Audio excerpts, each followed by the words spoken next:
What's going on, everybody? Welcome into another episode of the FF Ballbusters podcast. Thank you for being here. We are recording this on Wednesday, March 22nd. My name is Eric. That's my co-host Will over there. How you doing this morning, man? Dog, I'm feeling good. Ready to talk some free agency, talk some off-season stuff. It's been a little wild lately. It's definitely been a little wild. I think maybe we waited a little bit too long to record this video. We were waiting for all the players to kind of fill in and make their moves to different teams, and it just kept happening. But that's all right. It's a big video, but it'll be fun, exciting to talk about. But before we get into it, we have a few things to plug that we're pretty excited about here. We just recently partnered with a new fantasy sports site called Dynasty Owner. They're the future of fantasy sports and the closest you can get to the feeling of being a real NFL GM. Dynasty Owner has a patent on using real NFL salaries, which means off-season moves like the ones that we're talking about in today's video matter even more. And if you're a savvy enough Dynasty manager, you can also make some money. If you join a paid league, you'll be able to get a payout for placing in the top 4, but you can also build a dominant Dynasty roster, and you can sell it for a profit on their Dynasty Owner marketplace. If any of that sounds interesting to you, go over to dynastyowner.com and use our promo code BALLBUSTERS for $10 off when you sign up. That's promo code BALLBUSTERS for $10 off when you sign up at dynastyowner.com. Absolutely. We also recently partnered with the Fantasy League winners. We're making content and videos for them as well. We just recently dropped one, so check that out. That LinkedIn will be in the description below. But as a part of that partnership, we have also been sponsored with Underdog Sports. Underdog Sports will match your deposit if you are a first-time user up to $100. That is a $100 match up to if you use promo code FFLW or you click the link down in the description below. Please keep in mind, gambling is for fun. It's not for making money, so make sure you bet responsibly. Use code FFLW or click the link in the description below. Making money for some people. Nah, gamble responsibly, but go check out Underdog. Also, our friend Zay, he runs the site called Do Numbers at snacks.online. We are repping his merch right now. He's got sweet hoodies, sweet t-shirts like that, all sorts of stuff at snacks.online. And if you use our promo code FFBallbusters15, you can get 15% off your order. So go get yourself some sweet apparel, some sweet merch, and support us and our friends there. Hell yeah. But with that being said, we also have a Discord down in the link below. Make sure you guys are, we love the interactions we've been getting in the Discord below. Make sure you guys are joining, be a part of the community. But everybody who's in the Discord, let's also remind you that those interactions would be great on the YouTube videos as well. We'll answer them in both formats. It doesn't even matter. But just make sure you guys are also showing support on the YouTube. Make sure you guys are showing love on the YouTube as well. That'd be awesome. Helps get us out there. And just a friendly reminder. Thanks. Yeah. We appreciate all of you that joined the Discord. It's been awesome. But yeah, like we said, we need some comments on the YouTube here. Keep the lights on. I'm glad that you guys stuck with us through all of that. We're now getting into the content for fantasy relevant free agent and trades that went on throughout this past month or so. We're just going to go team by team, alphabetical order, starting with the Atlanta Falcons. So I'm going to toss it to you, Will. First guy on the board is Jonnu Smith. Yeah, so Jonnu Smith being traded to the Falcons made me upset at first because I figured it would affect Kyle Pitts because everything on this team affects Kyle Pitts for some reason. Jonnu Smith, someone who previously had played in a Arthur Smith offense, also back in another Arthur Smith offense, so there's some familiarity there, which also wasn't really great for Kyle Pitts. I'd also say the other free agent move they kind of made may also not be great for Kyle Pitts. Who knows? But all in all, I think this is a good move for Jonnu Smith. I think he's going to get more involved, more than he was with New England. But I don't know exactly the implications this is going to make for the rest of the team. Yeah. The other free agent move, I'm assuming you're referring to Taylor Heineke. Yeah. Yeah. So we'll get into both. My feelings about Jonnu. At first, I wanted to believe that it was good for Kyle Pitts. Smith was often used as a blocker in New England. And so I thought maybe that could free up Kyle Pitts as a receiver, free him from those duties that he had to perform last year as a blocker far too often, in my opinion. And I still do hope that ends up being the case. But if you look at the numbers, Jonnu grades out really poorly as a blocker. And also, the last time that we saw him under Arthur Smith, he was used as a versatile receiving weapon. So I don't know that that's going to change. I do think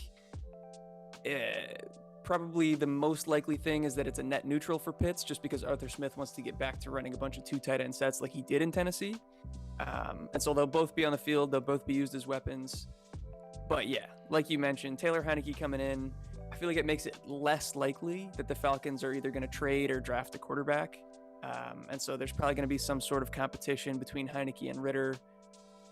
I'm not a huge believer that either of them are going to, make this team better. Just sounds gross. Yeah, it's a gross situation, and it sucks really bad for a group that's got really talented receivers all the way around. Drake London, Kyle Pitts. And I have a feeling that they're probably going to bring in even more talent in the draft. But yeah, probably just bad news for all Atlanta receivers. Yeah. But on the other hand, they did pick up Chris Lindstrom as well. So that's somebody to help shore up the offensive line. So the run game that Atlanta was pushing last year should only get better, hopefully going into the next season. So that is a bump up for the rushing offense.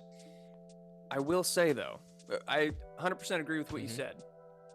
The Falcons have yet to add a running back in free agency. I'm almost positive they're going to draft one. And I feel like after going through all of this free agency frenzy and not adding a running back, Tyler Allgeier's sell window is probably at its peak right now. Like, it's wide open. I like Tyler Allgeier. I think he deserves another shot. I think he produced well. Do I think he's going to get one? Not as the full-time guy, for sure. Yeah, so definitely check out that. And like you said, if you can move him, I would try to. Yeah. All right. So on to Baltimore, where really the only news and probably the biggest news of the entire kind of free agency window is Lamar Jackson getting the non-exclusive franchise tag. I'm not sure how much you want to get into here because a lot of it's kind of just speculation, but I do want to hear your thoughts on the situation. So I recently read an article on this yesterday that Lamar was stating that, or at least, representatives from Lamar were stating that he wasn't looking for a fully guaranteed contract. He's looking for a contract where he's getting $200 million guaranteed, something like that. Another source was saying he doesn't want to play for the Ravens anymore. I don't know. Like you said, it's all speculation, and everybody's going to say things just to try to apply pressure on the other side. That's just how leverage works in situations like this. But I don't know. It's looking like Lamar Jackson may not be in Baltimore too much longer, to be honest, in my opinion. But you think? I think, but also I could very well see. I just think Baltimore doesn't want to do the negotiating themselves. They're kind of just waiting for another team to do it for them, and then they're going to see if they want to match it or not, honestly. Yeah, well, yeah. So I agree with most of what you said. I do think that, it seems like even if it's not necessarily collusion, a lot of teams out there just don't want to have a precedent set for that fully guaranteed quarterback contract like the Browns gave to Deshaun Watson. And so, that's kind of, in my opinion, part of the reason that you saw all the teams, as soon as he hit the market, bow out, say, yeah, we're not interested. Because of course you're interested in Lamar Jackson. Everybody is.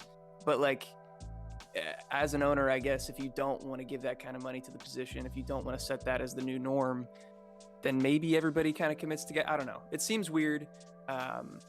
But the thing that you said about the negotiating is, on the flip side, I don't think any of the teams want to do the negotiating for Baltimore either.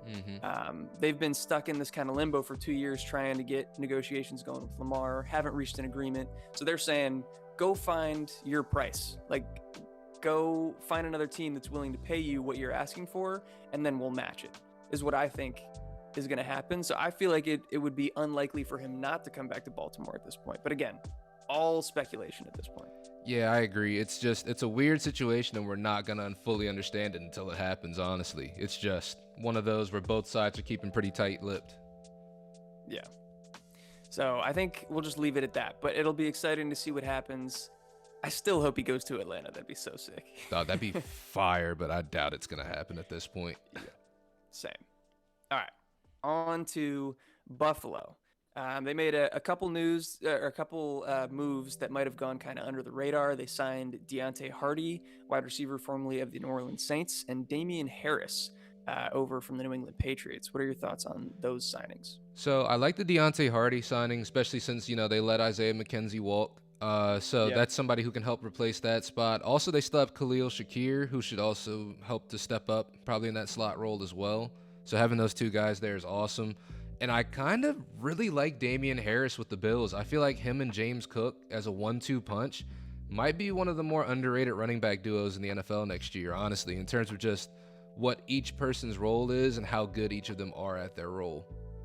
I'm in full agreement with you. Yeah, 100%. We didn't talk about almost any of this before getting on the pod today. So we're in full lockstep there. I think he's exactly what this offense needed, like a real in between the tackles runner that can pick up the tough yards when needed, and also like potentially alleviate some of the need for Josh Allen to be their goal line back, like he kind of has been with Devin Singletary there. And so maybe they can pull back on that, not risk his injury quite as much, and let Damian Harris get the ball more in the red zone, which could be great for his fantasy value. And yeah, I don't think it hurts James Cook. Maybe it's not great, but I by no means expected him to be a workhorse in Buffalo ever. No. So I think it can't be bad that they brought in a guy that's really not going to compete with him for catches out of the backfield. Yeah, I definitely agree. I think it's just going to solidify both of their roles in this offense, and they can just move forward like that. So it's just, yeah, I like that. Yeah. I like this move a lot, honestly. For sure. Yeah, same. They also added Connor McGovern, guard. Where did he come from? Was San Francisco? I think he was with San Francisco. San Francisco. Okay. Yeah. But he's been around a little bit, but he's a pretty good guard. Should shore up their offensive line a little bit. So all positive moves, in my opinion, for Buffalo there. Actually, no, you're correct. Dallas. I'm thinking of somebody else. Yeah. Thinking of McGlinchey? Yeah, that's it. Mike McGlinchey. Yeah. We'll get there soon. We're almost to Denver. My bad. Nah, you're good, bro. It's been a wild offseason, guys. There's a lot of names. It's all over the place right now. But yeah, let's get to Carolina, where they bring in quite a few names here. We got Andy Dalton coming over. We got Hayden Hurst, the tight end, Miles Sanders, and Adam Thielen, along with the departure of DJ Moore as part of their trade up to the number 1 pick. So if you want to talk about one or all, however you want to do it, let me hear some thoughts on these guys. Well, I've got an opinion on just about everybody except for Andy Dalton. I think that's just the move that they made, have a backup quarterback on the team, somebody with some leadership, because obviously they're going to be bringing in a new guy. So good to have some veteran leadership on the bench and somebody who could step in if something happens or they need someone. But in terms of Hayden Hurst, Miles Sanders, and Adam Thielen, I like the Hayden Hurst and Miles Sanders move because what we have to remember is the new offensive coordinator for the Panthers is Frank Reich, which he very much values the running back and tight end positions in his offenses, from what I've seen at least. So those two moving over there, I feel like that's good for both of them fantasy-wise. Miles Sanders already a pretty talented running back as it is. I think he's better than Chuba Hubbard, who's the only person he's really going to be competing with for time over there. Hayden Hurst also should step right in and provide. He did pretty well with the Bengals last year. He was somebody that I thought people should watch in fantasy, especially with the tight end landscape being what it was, and he ended up doing decently well. So being in an offense where he can be more of a focal point, even more of a safety blanket for a new quarterback, could end up being pretty good. Same with Adam Thielen, who we haven't seen great production out of Thielen since that 2018-2019 season in terms of yardage, but in terms of touchdowns, I think he scored 30 touchdowns since then. So he still is very much a red zone threat. Somebody, again, like a veteran wide receiver that a young quarterback could rely on, could lean on a little bit in terms of somebody to look towards. And also, helps fill in the void of DJ Moore being gone now. Not quite the same player whatsoever. Yeah, okay. But I'm saying, does it? I'm just saying there is at least somebody there now. You know what I'm saying? It's not a totally empty room. Right. It was Terrace Marshall, if you even want to say his name, and nobody else. And Laviska Shenault. Laviska, Shy Smith. They're nobodies, bro. They're nobodies. That's rude. They're people, but they're not, fantasy relevant at least. Anyway, Andy Dalton. I think maybe that's an indication that they might be in on Anthony Richardson. Maybe that's looking too far into things. Maybe, I don't know. If they're taking CJ Stroud, if they're taking Bryce Young, they still need a quarterback there, but they're going to start right away. Those two guys would jump in and start right away. Anthony Richardson might sit. And I feel like Andy Dalton performed really well in a bad situation in New Orleans last year. Like you said, he's that veteran presence that can help, kind of tutor a young quarterback. Maybe I'm looking too much into things, but I think that's a possibility that it's Anthony Richardson going number 1 overall to the Panthers as opposed to a CJ Stroud or Bryce Young. Or Levis. Yeah, gross. No, dude. No. Dude, did you see Daniel Jeremiah's latest mock, his mock draft 3.0? Nah, I didn't actually. I think Levis dropped all the way down to 19. Damn. I don't like that though. I don't like him dropping down to that dangerous range right there. That means Commanders could do some stupid shit. Oh, I don't like that. I need him. dude. I need him gone well before our pick. All right, that's a good point. That's a good point. But yeah, let's keep it going here. Hayden Hurst. I think he's maybe slightly above league average in terms of talent in the NFL. So I liked him, like what you said. You called him out last year for the Bengals on a good offense, lots of scoring opportunities, great quarterback play. He's not going to get any of that in Carolina. Like you said, maybe he's more so the focal point so he can get more volume, but I don't know if it's going to be like useful or efficient volume. So I think it hurts him just a little bit, in my opinion. And then Miles Sanders. There's positives and negatives here. The offense is going to be much worse than he had in Philly. The offensive line is going to be so much worse than he had in Philly. That's facts. And so that means less total plays and less scoring opportunities, obviously. But with a rookie quarterback coming in, I think it's likely that they do lean heavily on the run game. So maybe a little bit more volume for Sanders than he got with Philly. And also, I think Sanders showed promise as a receiver, both in college and his rookie year in the NFL. And the Eagles just stopped using him in that role for some reason. I'm not entirely sure why. So it's not a guarantee, but I do think it's possible that he catches more passes in Carolina. Yeah, I could definitely see that. All right. I don't have a ton to say about Adam Thielen. I like him, but he's old. He is I don't know old. how much he moves the needle. Yeah.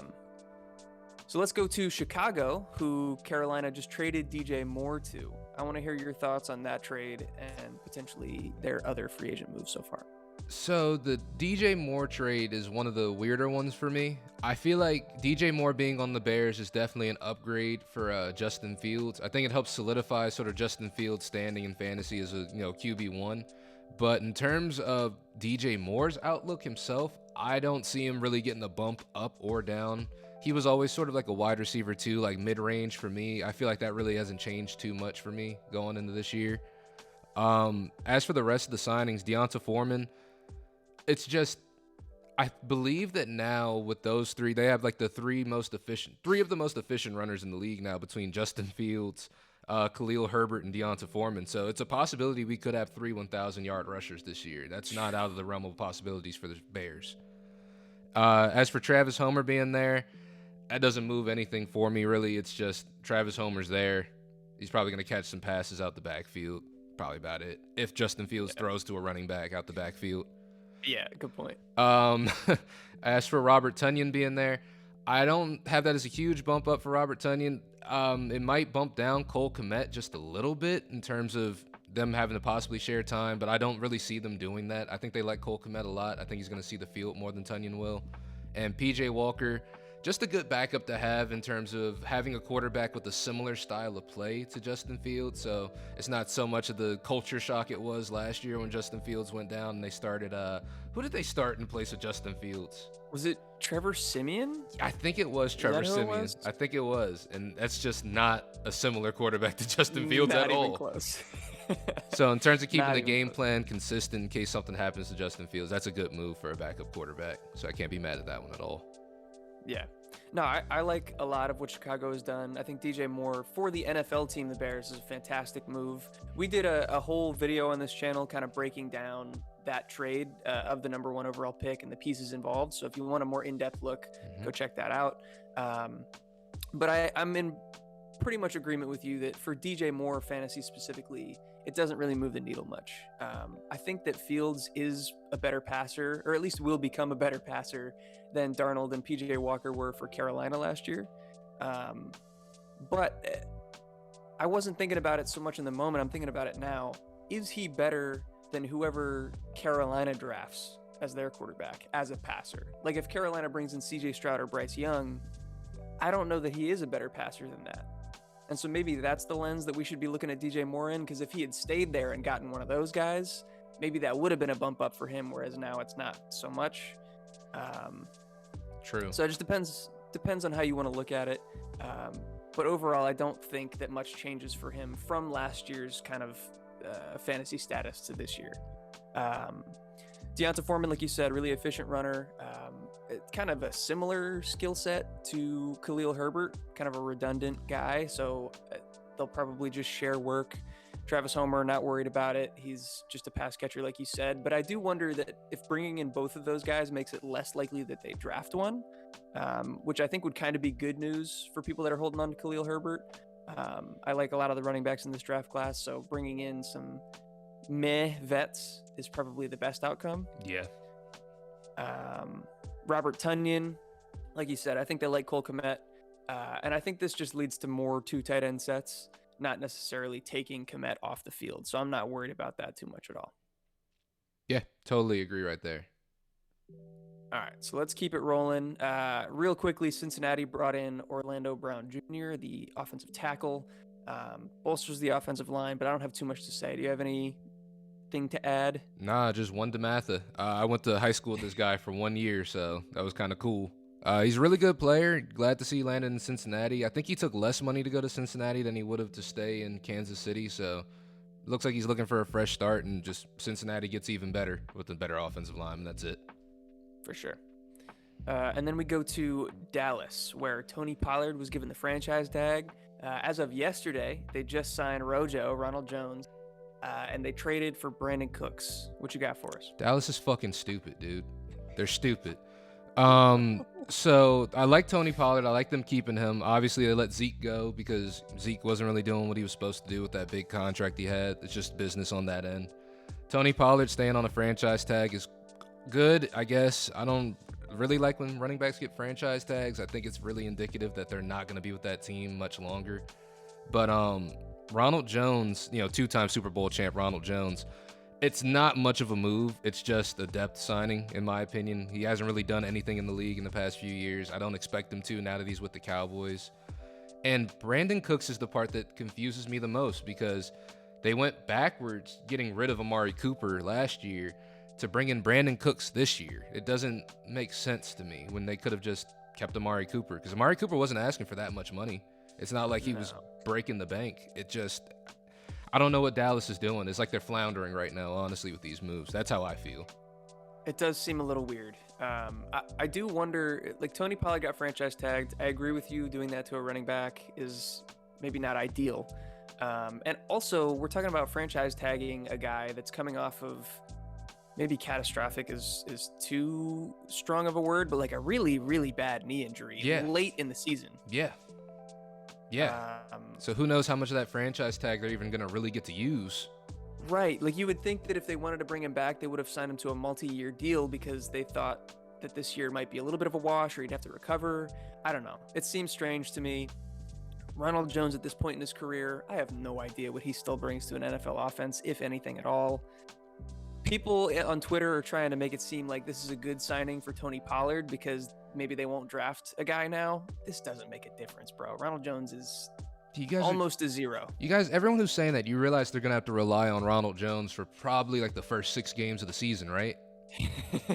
You realize that, right? Ronald Jones? Okay, cool. No, I'm not going to say anything else. Well. Yeah. Not going to go well.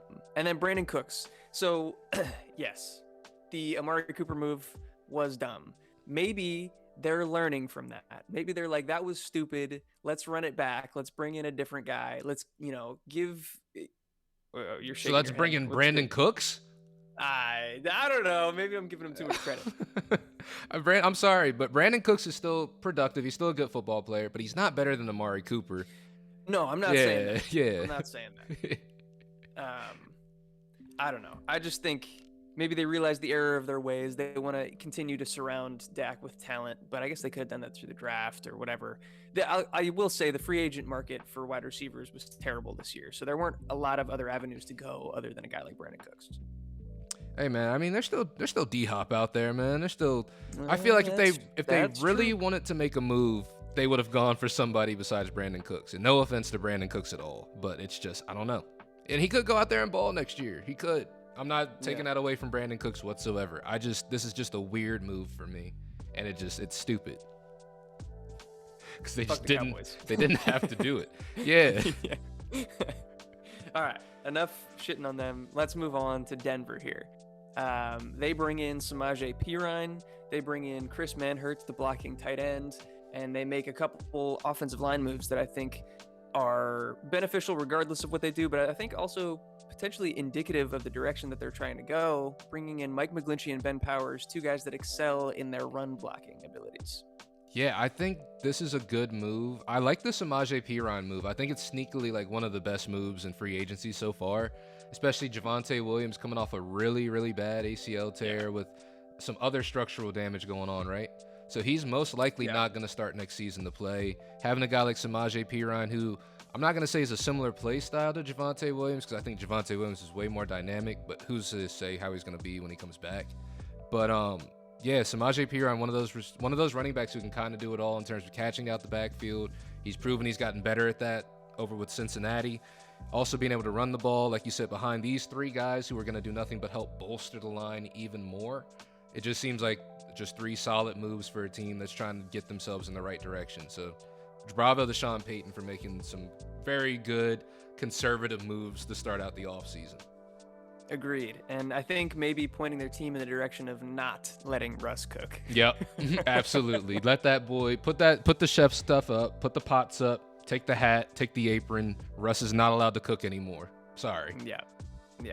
He in Seattle, they always made a point to run the ball and run a lot. Everybody wanted to let Russ cook, and what happened? So let's let him get back to throwing it a less but efficiently. How about that? Is what I think these moves mean. And totally agree with you about Samaje Perine. I think he could be pretty fantasy valuable to start the season. I do think Javonte probably starts the season on the PUP, misses at least a few weeks.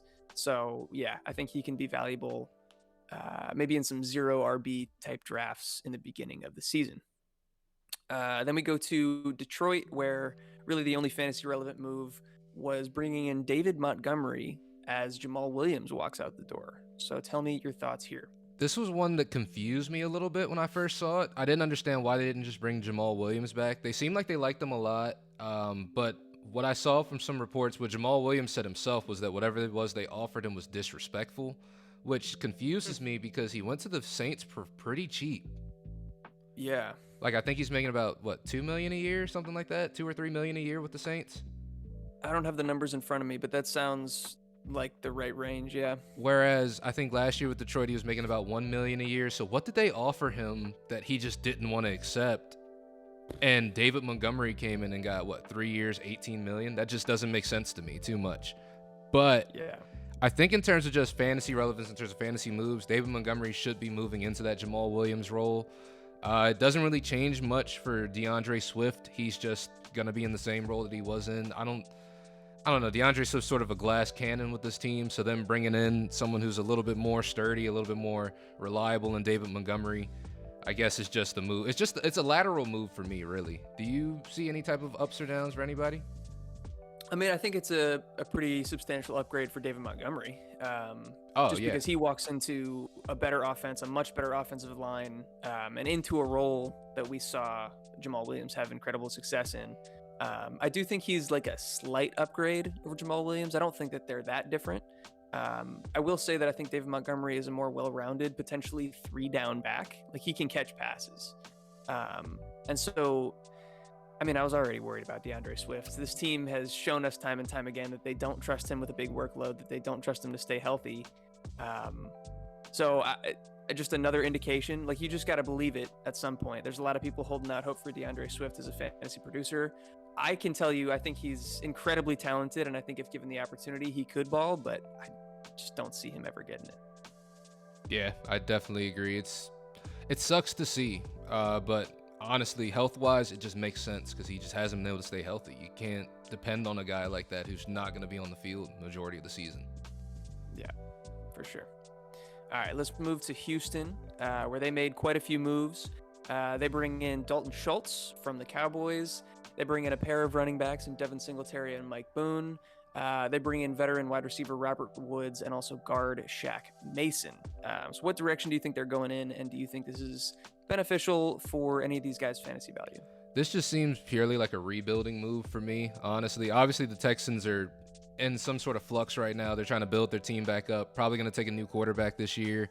So putting some nice weapons, some things around him to help protect him as well. Having a Robert Woods there, like we said earlier, with a veteran wide receiver there to help sort of him and Nico Collins should be a pretty good combination for the two. Dalton Schultz, also a pretty good receiver, proved that last year. Good safety blanket for a new quarterback. And Devin Singletary to this team just adds another running back who can catch balls out of the backfield. In terms of how that's going to affect Dameon Pierce, that's kind of been like a big topic of discussion, especially in fantasy Twitter and that sort of hemisphere, is whether this is good for him or not.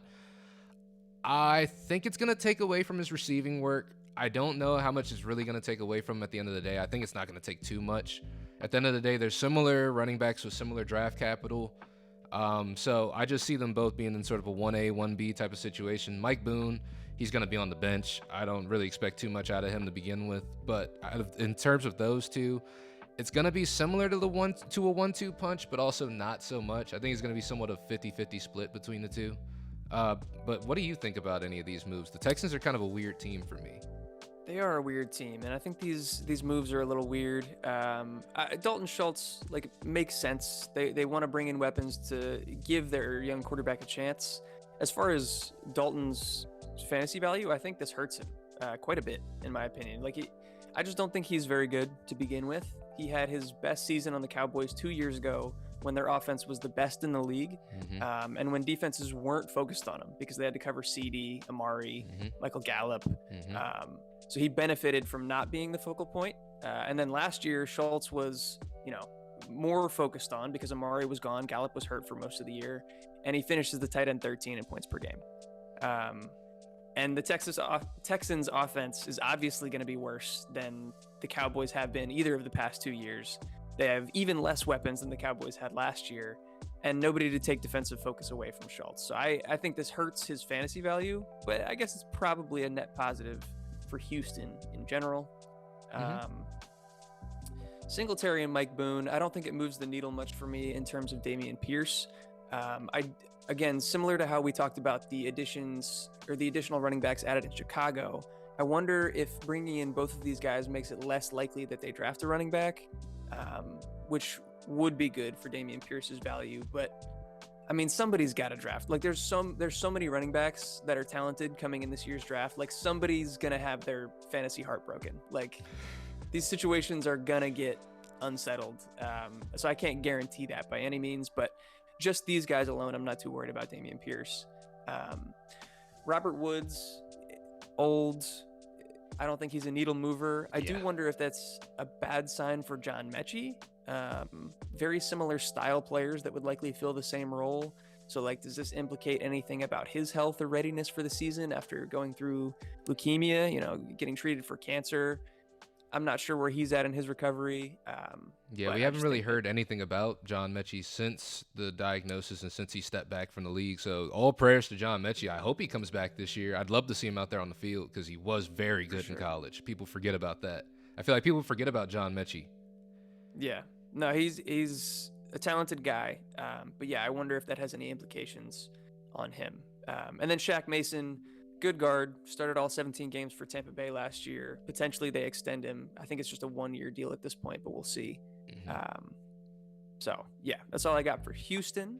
Let's go to Indianapolis, where they bring in Gardner Minshew.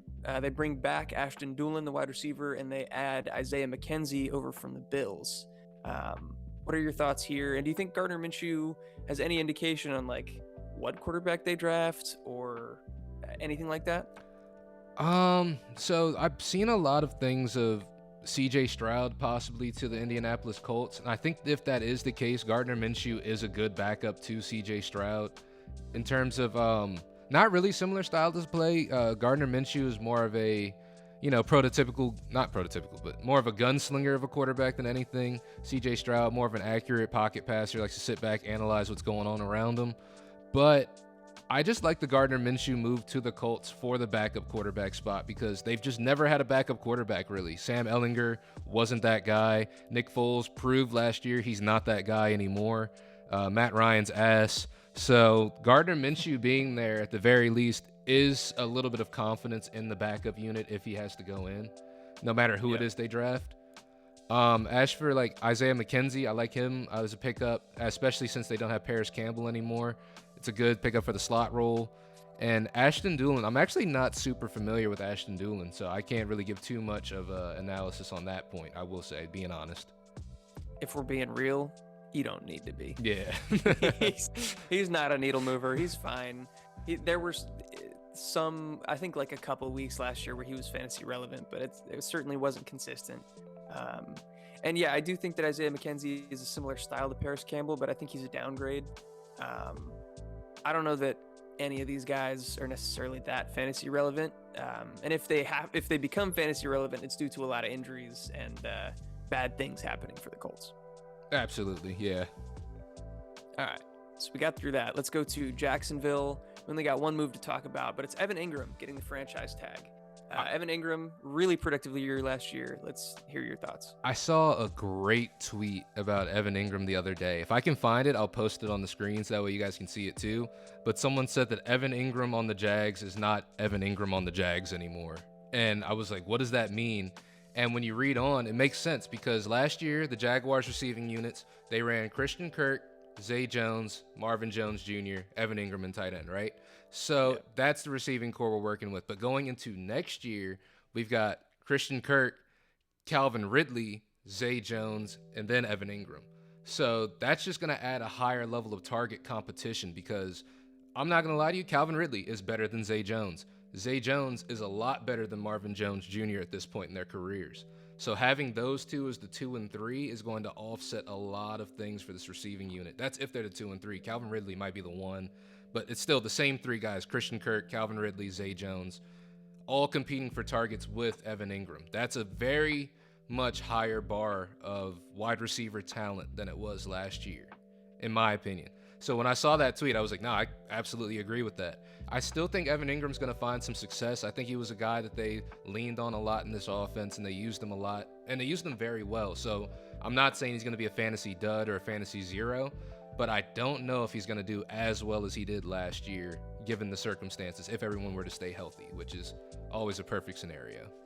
And if he's to stay healthy, which he's proven throughout his career is unlikely. Exactly. We're not here to predict injuries. I hope he stays healthy, and I think that he has that opportunity. He has that chance, but we'll see. I don't know that I'm quite as pessimistic. I do agree that the target competition is higher. Calvin Ridley, I think, is going to step in and be that 1A or 1B to Christian Kirk. I just think that Evan Ingram was kind of used in like a pretty versatile and like specific role to him that wasn't necessarily impacted by the other weapons in the offense. It was clear that he was deployed in packages that were drawn up specifically for him. And so if that continues, I don't think it impacts his fantasy outlook that much. He did run really hot last year. So sure, like there's going to be some regression in my opinion, but I don't know that his role gets that reduced. But again, that's just my guesses here. I think I'm more so not coming from a role gets reduced. It's just how much will they need that role? That's where I'm coming from. Yeah. Okay. No, that makes sense. All right, so that's Jacksonville. We got Kansas City. They have Orlando Brown leave. They bring in Jawan Taylor from the Jaguars, I believe, offensive tackle to fill that left tackle role. I don't have a ton to add. Bolsters the offensive line, kind of plug and play here. Yeah, Kansas City has kind of proven it doesn't matter what they do in the offseason. As long as they have Patrick Mahomes, they're in contention. So, yeah, this is just one of those moves to replace Orlando Brown and, keep it pushing. Yep. All right, on to the weirdest team in football. I don't understand what's going on with the Las Vegas Raiders. They bring in Jimmy Garoppolo and kick Derek Carr to the curb. They franchise tag Josh Jacobs. They add Jacoby Myers, get rid of Darren Waller, and sign O.J. Howard. It seems like they're just trying to piece it back together to be a worse version of what they had last year. Yeah, it's a lot of downgrades, and Darren Waller leaving, that whole situation was crazy. You know why he ended up leaving, right? Him getting married. And... yeah, his head coach leaked that he was getting married, and he was like, I'm not fucking with this anymore. They hadn't told anybody yet, and fucking Josh McDaniels like, hey, everybody. It's so crazy, bro. That's an insane way to lose a player, and it's just more indicative of what the Raiders are, honestly. It's just kind of a circus over there right now. Devontae Adams, I don't know how he feels about all this. He can't be very happy himself, to be honest, but I don't know. Jimmy Garoppolo is also one of those quarterbacks that weirdly finds ways to win, but that also may have been due to the coaching that was around him throughout his career. So Yes. I'm not expecting to see the same Jimmy Garoppolo this year, guys. And Yeah, if by weirdly you mean has Kyle Shanahan as his coach, George Kittle, Brandon Ayuk, Deebo Samuel, Christian McCaffrey, yeah, that's pretty weird. It keeps working. But I do like Jacoby Myers over here. I think Jacoby Myers is a good receiver. I just don't know how much they're going to really be able to get him the ball. I could still see the Raiders still taking a quarterback this year, even with Jimmy Garoppolo, but I don't know. It's just a weird situation over there. I can't guess anything that's happening because everything they've done up to this point has been unpredictable. Yeah. You mentioned, I don't know how Devontae Adams feels. That's got to suck. He said, I'm going to leave Aaron Rodgers and the mind melt that I have. Great situation, killing it in the NFL and fantasy, whatever. I'm going to go reunite with my college buddy, Derek Carr. It's going to be great. They have a terrible season and they're like, bye, see you later, dude. And now I got to be with this guy that's worse. Like, I don't think Jimmy Garoppolo is better. No. He might not be worse, but it's not an upgrade. No, like you said, at most it's a lateral move. And even then, it's not that lateral, in my opinion. Especially in terms of style of play. Yeah, it's not a good move for Devontae Adams. And like Josh Jacobs, it doesn't hurt him. Like Jimmy Garoppolo comes in, he's still going to dump it down. He's probably going to get to the same reception total that he had last year. They probably rely on the run game just as much because it's not like Jimmy's going to be throwing the ball all around the yard. I don't know. I don't know what this team is doing. Fantasy outlook for everybody other than Josh Jacobs is just not great. Yeah, I definitely agree. It's a circus over there, man. I'm not expecting much out of the Raiders. Yeah. All right, so we can go to Miami here. Not like crazy moves, but potentially significant in terms of what it means for other moves or in the NFL draft. They bring in Mike White, so they have a competent backup, as that was an issue last year after Tua went down. So hopefully that helps them there. They bring in Braxton Berrios from the Jets, kind of a slot receiver for some stability, and they re-sign all of their running backs.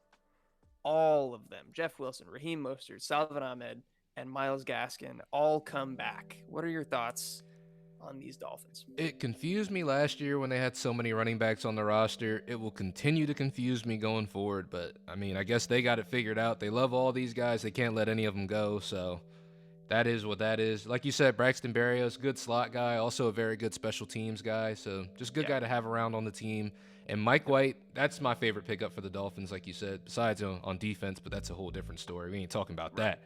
But Mike White, like you said, a competent backup, more so than, but Teddy Bridgewater, and definitely more so than Skylar Thompson. Yeah. So I like the Mike White move a lot. As for the rest, it just kind of is what it is. Yeah, the only thing, again, this is speculation. We keep talking about it with these running backs. They bring back all four of them. I thought that Miami was going to be a great landing spot for one of these running backs in the draft, whether it's a guy like Jahmyr Gibbs or Devin Achane. It still could be, because last season they went into the preseason with like 7 running backs on the roster. So it very well still could be a good landing spot. A lot of these are 1-year deals. They could easily cut these guys. That's true. Mm-hmm. That's true. It casts kind of a shadow of doubt on that situation, but we'll see. You never know. Let's move on to Minnesota, where they bring back Alexander Mattison, and it seems like Dalvin Cook is on the way out, although there's not really that much of a market for him right now. And they also add Josh Oliver, tight end out of Baltimore, who to this point in his career hasn't had much production, but they signed him to a pretty fat deal. It's surprising to me. Yeah, that one was a little bit surprising. I was most surprised, like you said, about Alexander Mattison. I didn't know that the Vikings wanted to get rid of Dalvin Cook until they re-signed Alexander Mattison and the trade rumors started popping up. Yeah. So I'm not really sure what's going on with that. I guess maybe, I had Dalvin Cook on a fantasy team, on a dynasty team for a while, and I got tired of him. And I guess they're kind of tired of him also just not really being out there all the time, not being the most dependable, refusing to get shoulder surgery to get his shoulder corrected. It's probably just a litany of things that make them move forward, but it's just weird for me to see that happening. It feels like Minnesota's kind of in a rebuilding mode right now, which is weird. You think so? It feels like it. I just feel like them letting Adam Thielen go. Now, I'm not saying Adam Thielen's a world breaker or anything like that. Yeah. But letting them go of all your vets and even guys who are still producing, it just seems weird to me. See, I think this is kind of smart. I don't think they're necessarily rebuilding. Okay. I think that they saw the decline of Dalvin Cook. Okay. Even when he was on the field last year, he was way less efficient than he had been in years past. Alexander Mattison is a fine and capable backup. He, again, like you said, he's not a world beater by any means, but he's proven that he can step into that role and be just fine. And I think they're just going to free up cap space by not re-signing Dalvin Cook to a big deal. In order to potentially add some guys, whether it be in free agency or the draft. Although the Josh Oliver signing, like, what the fuck? Yeah. That doesn't make sense. When you already have a TJ Hawkinson, Josh Oliver, I don't know a lot about him, so maybe this is off base, but I don't think he's known as like a blocking tight end. He's a pretty athletic guy, kind of like a field stretcher that's not really that good. I don't know. It seems weird that they would give him as much money as they gave him. Yeah, I don't know about that. Like, I just don't understand what the Vikings are doing. Maybe it'll make more sense once we're past the draft and we get an actual look at the team. But as of right now, it's not making too much sense. Also, Eric, you sent me a mock draft yesterday of them possibly drafting Hendon Hooker in the first round. That's just a mock, but I don't know. Have there been any links to Hendon Hooker? And that's what I'm saying. I don't understand what this Vikings team is right now. I don't think anyone really does. We'll see. We'll have to see. Let's go to New England now. Another team where I'm not sure what direction they're trying to head. They're seeming to make more lateral moves here. They let Jacoby Myers walk and then bring in Juju Smith-Schuster, who, in my opinion, is at best a lateral move, maybe even a downgrade for around the same amount of money. Bring in James Robinson after two teams now have gotten rid of him for nothing. And then Mike Gesicki, who I was actually kind of hoping would go to a good destination, now gets sentenced to go play for the Patriots. They send you to the Patriots. Yeah, it's Mike Gesicki is, in my opinion, Juju slightly is a fantasy relevant move. I'm not gonna disrespect Juju, but it's not like I'm not crazy about it whatsoever, especially on the Patriots. But Mike Gesicki, I guess he's gonna replace Jonnu Smith in terms of just being that second tight end, because Patriots love to run two tight end sets. But like he can't block either, though. Yeah, he can't block. Like, what? So I don't know what that move was. It's like you said, it's confusing. It doesn't make much sense. Like, did they just really want the pick that they got for Jonnu Smith and then bring in Mike Gesicki and that's it? You know? I don't know, man. I don't get it. Yeah, like you said, Juju not really moving the needle. It's a downgrade for him because he went from playing with Patrick Mahomes to now he's going to be playing with Mac Jones. Like, he played with Patrick Mahomes and barely got 900 yards last year. So like as the one behind Kelsey. Yeah. Like, come on. Yeah, James Robinson, as much as I loved what he did bring to an NFL offense, I don't know that he can do that anymore after the Achilles tear. After getting booted off two teams, I don't see this changing much. It definitely doesn't change my outlook on Ramondre Stevenson. Not at all. But it also doesn't negate them from drafting a running back. Right. In that same Daniel Jeremiah mock, they actually took Bijan Robinson at 14, which would be catastrophic for both of them. Yeah, honestly. that would be all. I would hate that. That would be disgusting. Yeah. So hopefully that doesn't happen, but we'll see. And then, Gesicki, I can't predict that it's going to get better for him fantasy wise in this situation. Yeah, it's tough to really get excited ever for a New England free agency move, honestly. Yeah, it's been a rough recent history of fantasy moves that have done absolutely nothing. So. Yeah. With that, we can move to New Orleans. They are the recipients of Derek Carr and also Jameis Winston. He re-signed with the team on a one-year deal. They do bring in Jamal Williams. They re-sign Juwan Johnson, who I do like quite a bit. And they also bring back Michael Thomas. Another team that I'm not quite sure what direction they're going in. It seems like they're trying to compete, even though they clearly aren't going to do it. I guess it's the best division to try to do that in football. It's a really weak division at this point, but I want to hear your thoughts on these guys. No, it's like you said, Derek Carr is an upgrade over Andy Dalton from last year. Definitely an upgrade over I guess he's an upgrade over Jameis Winston. I'm sad to see Jameis Winston come back. I kind of wish he had left and tried to go somewhere else to get more of an opportunity. But, We both talked about him going back to Tampa. That would have been nice. That would have been fire. Send him Yeah. over there to compete with Baker even. I don't care. I would think he would beat out Baker. I think so. But also the Jamal Williams signing, I like that one a lot. Got him for cheap. We also have no idea what's going on with Kamara and his situation. I know he's pleading not guilty. His trial date's not until July 31st, I believe. So we won't have any type of definitive answer on Alvin Kamara until then at least. So I guess rolling forward, we're just going to assume Jamal Williams is going to be one of the lead backs in this offense. Juwan Johnson, like you said, them bringing him back is always a good thing. He was very good last year. And Michael Thomas coming back. He seemed very excited about the Derek Carr signing.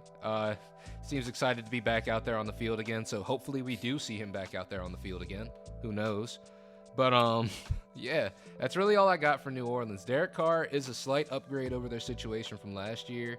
I think Chris Olave is going to benefit from that a lot. But in terms of them as a team, I don't know if that's going to lead to too much team success. But yeah, what do you think about it? So I do think that Derek Carr is going to provide more stability. There was always question marks kind of surrounding the quarterback room. Taysom Hill kept getting thrown in there. Jameis Winston got his shot at things. Andy Dalton, people didn't really believe in him, but if you look at the metrics, he had a fantastic season, especially with the situation that he was working with. He played really, really well. So if I'm being real, I don't know that Derek Carr is that much of an upgrade over the performance that Andy Dalton had last year, at least. But I do think it's probably good if Michael Thomas can stay on the field. I think he kind of fits with Derek Carr's play style better than a Jameis or a Taysom or even a Andy Dalton. So if he can stay healthy, I think that's good for him. Juwan Johnson, not much of a needle move, but I like that he's back and they can continue to use him in the role that they had him in. Jamal Williams is the most interesting one here. He's not going to repeat anything close to what he did with the Lions last year. No. One, the team is worse. The offensive line is worse. And I just think he ran so hot and got so lucky with the amount of goal line carries and like 1 and 2 yard line carries that he got. As much as I love Jamal Williams, the person, he's such like an eccentric personality, a really, really cool dude. He's a fun dude for sure. Yeah. I don't think he's like a dynamic running back. He's not a needle mover. And so if he's going to be like the head of the backfield, if Alvin Kamara does end up missing time due to suspension, it's not going to go well, I don't think, behind this offensive line. So I wouldn't have high expectations for him. I do think he might be fantasy relevant just because he'll be the top dog if a suspension does come down, but it's not going to be anything crazy. No, I can agree with that for sure. Yeah. All right, on to the Giants with a lot of moves here, mostly bringing guys back, but a lot of names to talk about. They re-signed Daniel Jones to a fairly big deal. Saquon Barkley comes back. Yeah, big grunt on Daniel Jones. Matt Breida, the backup running back, also gets re-signed. They do bring in Darren Waller over from Las Vegas. And lots of receiver signings. Sterling Shepard gets a 1-year deal to come back off of his ACL surgery. Isaiah Hodgins, who I liked last year, performed well, comes back. Paris Campbell added from Indianapolis. Darius Slayton comes back in. Jeff Smith from the Jets. All sorts of stuff. Not a lot of like crazy receiver talent, but let me hear what you got for us. It's a mid-off in the receiver section. I'm not gonna lie to you, but I mean it's like you said, it's a solid. Well, not even solid, really. It's a decent receiver room. Daniel Jones, $40 million a year. I don't agree with it. I don't think he should have got it, to be honest with you. Yeah. Because you guys got to put it in perspective. Is Daniel Jones worth $18 million more than Jimmy Garoppolo? Sit on that for a little bit. Saquon, he got franchise tag, right? Yeah, I think so. I think they're still probably going to end up working on a long-term deal with him at some point. I think this is one of the franchise tags that won't go wrong, but, time will only tell. Matt Breida coming back. That's just, them getting their backup running back again. Darren Waller is the best move here, honestly, but even still, he's going to have to compete with Eric Bellinger, who I don't think Eric Bellinger is a better tight end than right? Daniel Bellinger. Daniel Bellinger. Who am I? I think. Eric Bellinger's an R&B singer. But Darren Waller is a better tight end, obviously, than Daniel Bellinger. And he should be at least a slight bump up in that department. But is that going to be a positive for Darren Waller himself? I don't know, honestly. So I think situationally, yes. He goes. It's dependent on your view of Darren Waller at this point in his career. If he's already peaked, if he's on the downturn, if he can stay healthy. There's a lot of question marks here. But I think talent-wise, I mean, he steps in and he's their best receiving option immediately. Absolutely, yeah. And he goes from a situation where he was, behind Devontae Adams, to being probably the one in this offense. He goes to a creative head coach that I think can deploy him dynamically and use him in ways that hopefully keep him healthy, but also get him some volume, much needed volume for that offense. But yeah, it's just question marks around what you think Darren Waller still is at this point in his career. He's probably going to get hurt at some point. We don't know for how long. The hamstrings have been trying to fall off of that boy for a couple years at this point. So what happens when you're that tall and that fast, man? It's just, it's not a vehicle that's meant to last. It's Yeah. So if he stays healthy, love the move for fantasy and for real life. Just don't know if it's going to happen. Yeah, definitely agree there. And I'm not going to talk about the receivers, man. It's just a mid-off down there. It's all the same shit. Let's go to the other New York team in the Jets. I have Aaron Rodgers written down with a few question marks. Still not official. Aaron Rodgers has come out and said that he does intend to play for the Jets. Still got to be a trade made. They do bring in Alan Lazard as kind of seemingly part of that package deal to encourage Aaron Rodgers to come over. What are your thoughts here? The Jets are the second dumbest team in free agency to me, to be honest with you, because it just, this is fucking stupid. So you bring, first off, Aaron Rodgers, you're over in Green Bay. You're like, man, I don't have enough weapons. I need what I need. And then you fucking say you want to go to the Jets, and the first thing you tell them is, I need all my weapons from Green Bay. How the fuck does that make sense? First off. Second, how I remember that they said this trade was essentially done and they just needed Aaron Rodgers to agree to it, right? Which he went on Pat McAfee's show and said, yeah, my intention is to play for the Jets. That sounds like Aaron Rodgers agreeing to it. The trade hasn't gone through yet because I think the Jets realize they're trading for a 39-year-old quarterback and they don't know what assets you're supposed to give up for that. So it's sort of this stalemate where neither team really knows what this trade is supposed to be. Obviously, the Packers are going to want a lot. The Jets don't know how much they should give up. So it's just, I'm waiting for this trade to go through because it's going to end up being something ridiculous. I don't know what it's going to be, but it's going to be stupid. Yeah, it's a weird situation all around. Also, Trey Wingo, shout out to you for telling the world that it happened. It just clearly didn't happen. I thought that was... I think the Jets are in a weird situation because they've kind of put all their marbles in this basket. But if they wanted to go after Lamar Jackson, they still could. I think that would be a much better idea. If they wanted to try to move up in the draft, that's still a potential possibility.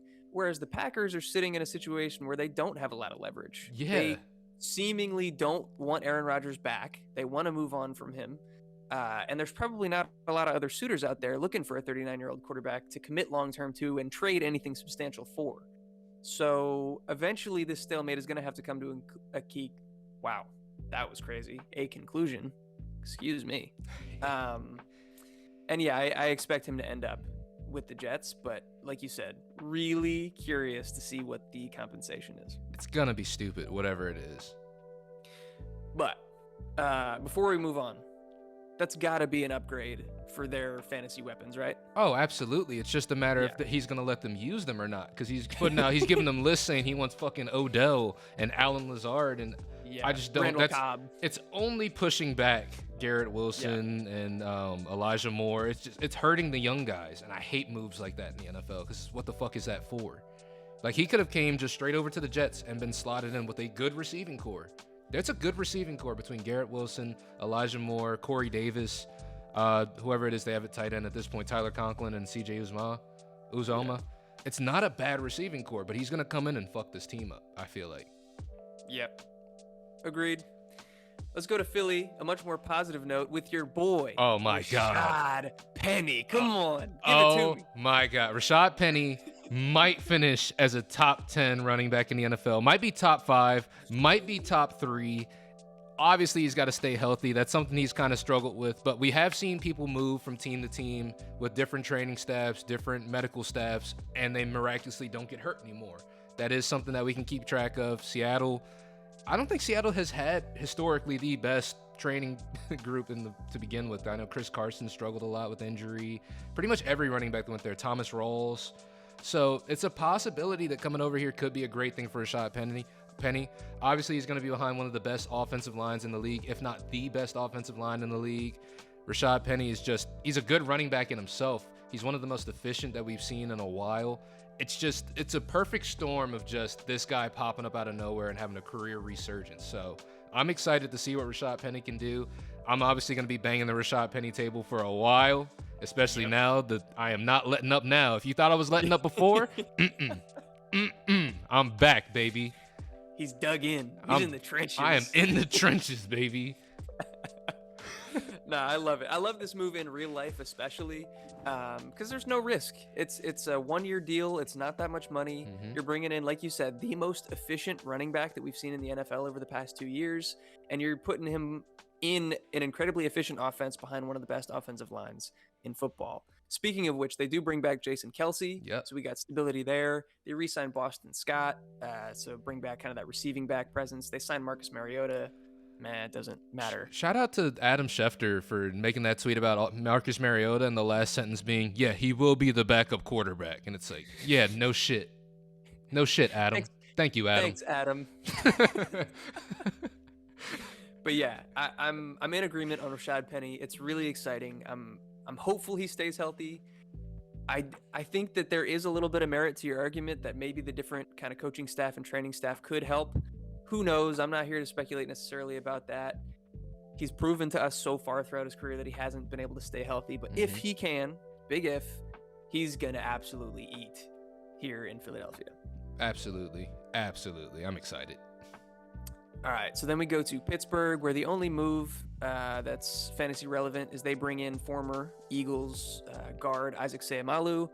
I think that'll be a really good kind of reinforcement piece for their offensive line. He performed quite well last year. Yeah, it's just the move they needed to make. In terms of weapons, they can figure that out as they go along, but they really need to address the offensive line, and they're addressing it. So, yeah, I think that's just a great move for them. Yep, 100% agree. We got a few more teams here. San Francisco, the only one of note is that they bring in Sam Darnold. This is pretty interesting to me, considering their current quarterback room and the health of that quarterback room. We got Brock Purdy recovering from his elbow surgery. We got Trey Lance coming back from his ankle. Not sure whether either of them are going to be ready to start the season. And I hate to do it. I really hate to do it. Uh-oh, is he going to do it? Sam Darnold is a talented guy. Buckle up. I'm sorry, y'all. He really is. He's a talented guy. I think his issues have been more mentality based. It's been consistency based. I'm not saying he can overcome them, but if there's gonna be a place, buckle up. This is the place. Yeah. That's it. That's not more than that. It's just he's going to Kyle Shanahan. He's going to a great weapons group. He's going to a decent offensive line. It's the most stability that he's had. It's the most weapons he's ever had in his entire career. And he's going to a situation that's kind of uncertain in the quarterback room. I'm just saying, if he's floating out there on your Dynasty, super flex waiver wires, maybe you should go scoop him. It's not risky. He's not expensive. Just kick the tires. That's all. He's right there. Go get him. Yeah, honestly, as the more time goes along, also with this team, the less confident I am in Trey Lance. So I kind of do want to talk about Trey Lance a little bit, even though, it's not a free agent move, but this is obviously something that's going to affect him. Sam Darnold most likely is going to start out the season to play, like you said. It's definitely not going to be Brock Purdy to start out the season. He had his surgery done. He's recovering. I don't think the timetable's looking good for him to start the season. Trey Lance had his ankle surgery twice with complications, so jury's still out if that's even going to hold at this point. Hopefully it is, and hopefully he's recovering well. But to be honest, and this is something we were talking about in the Discord, so again, join the Discord if you're not in there. I'm not super confident in Trey Lance because he honestly has not shown much reason for the team to be that confident in him. Now, a lot of people use that fact that they used a lot of draft capital on him, this and that, but that's the past at this point. And what has Trey Lance done to really usurp either of these guys? Well, obviously Sam Darnold, but at least Brock Purdy, the guy who the team is behind, the guy that the fans are behind, who absolutely led them, well, not even led them, but was able to get them to the point where they can make it to the NFC Championship. That's no small feat, especially for a 7th-round pick. And it kind of shows more so that it doesn't really matter who's back here at quarterback. As long as someone's back there and they're competent, Kyle Shanahan, the way they draw that team up, having Christian McCaffrey, having the weapons they have, you can kind of slot just about anybody in here as long as they are competent. Which I'm not saying Trey Lance isn't. But does that mean that Trey Lance gets more of a look than Brock Purdy, who has multiple games down the stretch of proven play and playoff time? I don't know. Like, I think Trey Lance is extremely talented. I think he's got all the tools necessary, but I just don't see him being successful in this offense unless they give him a chance. And I don't understand why at this point they would give him another chance unless there's more injuries that occur. So that's my Trey Lance spiel. I just hope he kind of ends up somewhere else, to be honest. Yeah, that's fair. And I don't even disagree with anything you said. It's more so for me that I'm just kind of willing to lean into that uncertainty. I think that's where you find value in Dynasty. And I know that, Trey Lance had a huge investment in him. He's clearly a really talented guy if he does get back to full health. I'm not necessarily saying that I believe that he's going to make it back or that he's going to stay with the team and be their starting quarterback in the future. But if you can get him for anything less than, a rookie first-round pick or even a back-end first-round pick, the upside is worth it to me. But yeah, I'm just more willing to lean into that uncertainty and potential risk, knowing that it could backfire. I feel that. I understand that. Like I said, I'm not doubting Trey Lance the talent whatsoever. Yeah, it's just the situation. Right. I don't understand the situation for him. For sure. All right, just a couple more teams to go through here with not very significant moves. Seattle brings back Geno Smith, Andrew Luck. So more so of just, stay the course, steady Eddie as usual. Happy for Geno that he got an extension. Really cool for him and probably good for this offense as a whole. Yeah, honestly, it's a step in the right direction by just keeping some consistency back there. And Geno proving that he can actually lead a team. So, yeah, good move. Yep. We go to Tampa Bay, where they bring in Baker Mayfield and Chase Edmonds. I don't know if they're if this is an attempt to stay relevant in the division or if this is a give up and say we're going for Caleb Williams. At this point, I don't know if Baker Mayfield is one or the other. You know what I'm saying? I'm leaning towards this is their attempt to stay relevant just based on how early the signing was. I feel like if they had waited later, maybe past the draft and then signed him late, like he was signed, he was traded pretty late last year. Mm-hmm. It just gives him more time to sit in the offense, get some familiarity, figure some stuff out. Because we've heard from quarterbacks before, I got signed fucking after training camp. So how much do you guys really expect me to do? Yeah. The fact they signed him early and they're trying to get him involved early, I think that is a sign of them at least trying to get the most out of the weapons they have while they have them. Otherwise, I think it would just be a fire sale over there. They'd be trying to get rid of assets, trying to move people. But I think they are trying to at least somewhat, like you said, stay in the division because their division is not that good. It's easily the worst division in football right now. It's bad. Yeah, so I think this is an attempt to at least stay somewhat relevant. I don't think it's a pure rebuilding move. Yeah, that makes sense to me. Chase Edmonds, do anything for you? No. I don't even want to talk about him, to be honest. Fair enough. Let's go to our last team here, the Washington Commanders. They bring in Jacoby Brissett, which I actually think is fairly interesting. As a Commanders fan, and honestly just, as a fan of the NFL, I want to see Sam Howell get his chance. Who knows if he can lead an NFL franchise, if he can be the starting quarterback for the long term. But I at least want to see him get the opportunity. I'm a little worried that they're going to give Jacoby Brissett, put him kind of in an open competition. And with the way that he played last year, I think that he's capable of winning that. So for Dynasty purposes, I think that he's another cheap ad that could end up starting games for you. But just overall, what are your thoughts on this move and how it could impact the team and fantasy relevance? No, it's like you said, Jacoby Brissett is an elite backup option. He's an elite backup option. In terms of Sam Howell getting his chance, I think he's going to get his chance to start. But having a Jacoby Brissett there, it makes it really easy to be like, hey, he's not ready. Pull the plug. get Jacoby in there, and it's just an automatic slot in. Because like you said, he's proven that he can come in. He can come in and play. He can come in and play the game. He knows football. He's a very smart guy. He's a good quarterback. Not a guy you really want to be the head of your franchise, but at the end of the day, he is somebody who can come out there and make something happen, especially with the weapons that Washington does have, trying to leave all bias out of it. But we do have a good receiving core. It's a good running back room back there. It's not the worst position for Jacoby Brissett to be in. It just puts a little bit more pressure on Sam Howell to perform, really. Yep. I don't have too much to add there. We got through what was a long video, but a necessary video. I hope you guys enjoyed. Thank you for sticking with us. I'm going to go through kind of the stuff that we plugged in the beginning, and then I'll toss to you for the rest of the YouTube stuff, good things like that. So like we said at the top of the show, we are now partnered with Dynasty Owner.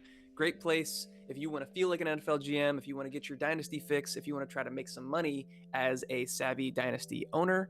And you can go sign up on dynastyowner.com using our promo code Ballbusters for $10 off when you sign up. So go do that, support the show, support them.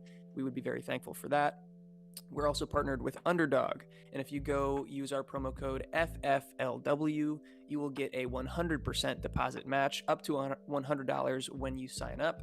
I'm sure a lot of you guys have heard of Underdog, but they're a great fantasy site for best ball, a little bit of DFS, some prop bets, all that good stuff. So go get your fix over at Underdog Fantasy. Do numbers, help out our boy Zay, our friend Zay. We're wearing the merch right now. It's awesome stuff. We love it. Go get yourself some using our promo code FFBallbusters15 for 15% off your order at snacks.online. All of this stuff is linked down in the description below, including our link to the Discord, which you should join. Come be part of the community, hang out, engage with us. It's a good time. Hell yeah. And with that being said, make sure you guys do all that great YouTube stuff as well. Hit that subscribe button, hit that notification bell so you know when we drop our latest videos. Make sure you guys drop a comment down below. It could be a team review, it could be a question. Literally drop anything down there, we will answer it. And make sure you guys leave a like on the video too. It's absolutely free and it's the best way to support us and get our stuff out there. So with that being said, if you guys made it this far into the video, we love you and thank you for watching, and we will catch you in the next one. Peace. Peace.